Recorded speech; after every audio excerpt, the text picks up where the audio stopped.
Hey everybody, welcome back to another What If on the channel. However, this is a one-of-a-kind What If on this channel. This is a collab with the very talented Plus UtraMan. Yo guys, hope you enjoyed the video. Make sure you hit the like button and subscribe to Dex for more of his content. And always go beyond Plus Ultra. See ya. This is a two-part What If, and my part covers everything from the Buu Saga and on. Go to Plus UtraMan's channel to check out the first part. I'll be briefly summarizing that part here, but please go check out his channel because he's gonna go way more in depth to it than I will in this channel, and he puts a lot of effort into his content, so go over there. We have to change some characters so this What If could happen. The Ginyu Force has teamed up with the Z Fighters so they can defeat Frieza.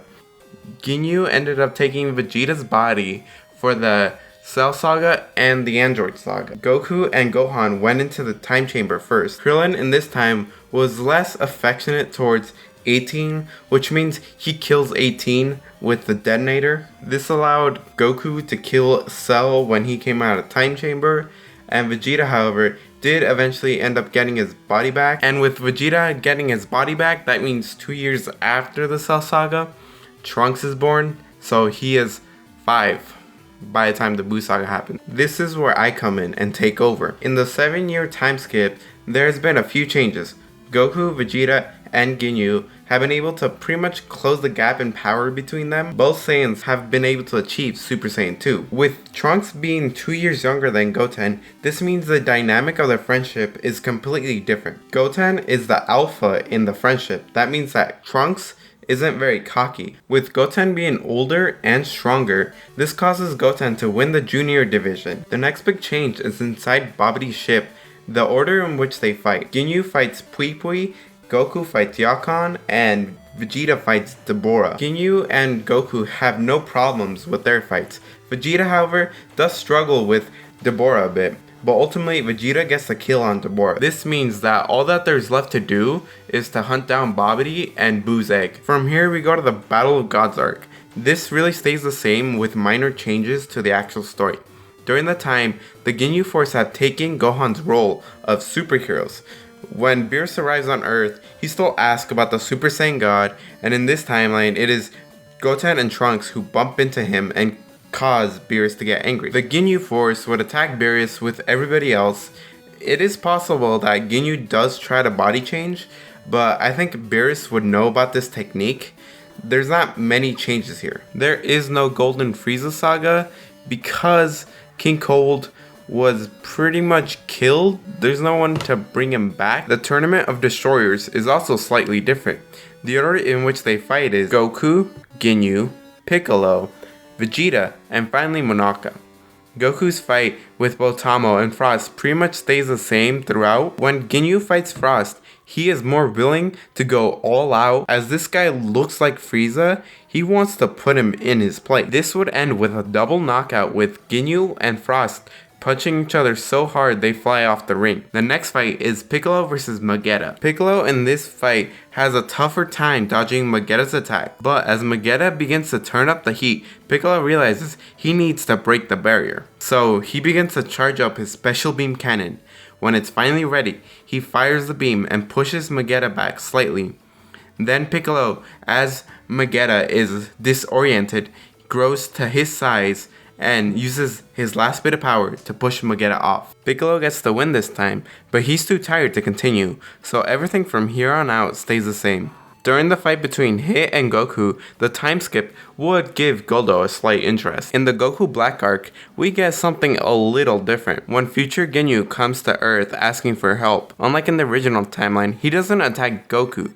He attacks Ginyu himself. Future Ginyu thinks that Vegeta is still in Ginyu's body. He goes on to explain that, in his timeline, Vegeta has come back much stronger and causing chaos.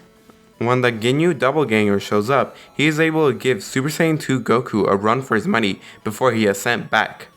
We still get Goku going to meet Zamasu as Goku, Vegeta, and future Ginyu head towards the future. When they arrive in the future, they find out that Zamasu was in Ginyu's body. So yes, we get Ginyu Black. Vegeta takes on Ginyu Black as a Super Saiyan. Vegeta is totally dominating Ginyu Black. But as the fight goes on, Ginyu Black slowly starts to release his full power over time. Once Black becomes as strong as Vegeta, Vegeta goes Super Saiyan 2, but Black's power isn't coming out fast enough. This means that Zamasu has to step in earlier than he did in the original timeline. Vegeta then gets impaled by Black's head spikes on Ginyu's body, and then Ginyu and Zamasu turn their attention to Goku. Ginyu Black and Zamasu have become too strong for Goku Blue to take him on by himself, so they have to retreat back to the past and train up a little more. From here, Goku begins to learn the Mofuba, while Vegeta begins to train even harder. Once they are about to head back to the future, Jace and Berter hand over a tiny bottle to make sure that they don't forget it. Once they arrive at the future, they go for round 2. Vegeta takes on Ginyu Black while Goku fights Zamasu. Future Ginyu opens up the tiny bottle as Goku hits Zamasu with the Mofuba. Goku Black begins to curse at them for being able to beat a god. He charges a black milky cannon, but Vegeta yells out that he is no god and goes to blue as he begins to charge up a Gallic gun at Ginyu Black. And when he fires it, it kills Ginyu Black pretty much on the spot. The bottle is then given to Beerus and Whis for safekeeping, making sure that no one will ever open it again, and therefore Zamasu is no longer any kind of trouble. Now the tournament power is going to be very different. Now the team members that are going to stay the same are Goku, Gohan, Piccolo, Krillin, Tien, and Vegeta. They're all going to remain the same. Frieza, 17, 18, and Roshi are going to be replaced by Ginyu, Jace, Berter, and Recoome. Now, as for the tournament itself, it starts off a bit different. Instead of them splitting up, they stay together so they don't get knocked out as easily until Ginyu decides to break apart from the group. Goku and Vegeta soon follow. Between the 3 Ginyu Force members and the humans, they are able to take out the entire Universe 19. But the fighting momentarily stops when there's a bright white light coming from Jiren. Everybody sees Ginyu fly off the stage and is sent into the bleachers. He is left unconscious from this altercation. Goku tries to go for Jiren directly, but then is stopped by Caulifla. She challenges Goku to a fight, but this fight is shorter than the original timeline, as Goku is well rested and wants to fight Jiren even more since he took out a friend. This means that we get Berserker Kill much sooner, and I'm gonna take a page from the manga and say that once she starts going a bit crazy, she starts to knock out the weaker fighters. However, it is not Jiren who steps in, but instead it is Toppo. Toppo is the one that takes out Kale and pretty much puts her out of commission for a bit. Meanwhile, Gohan and the rest are busy finishing up Universe 9. From here, the tournament plays out similar to the original timeline, except there is no Ultra Instinct until we get to Caulifla, where this new surge of power wakes up Ginyu.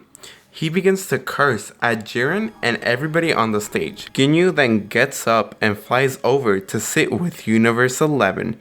That's right, Ginyu body changed at the last moment. This leaves everybody in shock, which means that the Pride Troopers begin to target Ginyu and Jiren's body. The 3 members of the Ginyu Force break off from Gohan to go help Ginyu. Jace is able to knock some members away while Berter and Recoome attack Toppo and Dispo. While they are no real match for them, we do get a little conversation of Berter and Dispo on how see who's faster, and yeah, that they're pretty much rivals now. But ultimately, they do fall to the Pride Troopers. Following Ultra Instinct and Kefla, Belmont grabs the Potara from his Supreme Kai and throws them at Dispo and Toppo. The Omni King allows this as Kefla was really cool and he'd like to see more of this. Thus we get Tospo, who thanks to Dispo's speed begins to knock out all the remaining universes.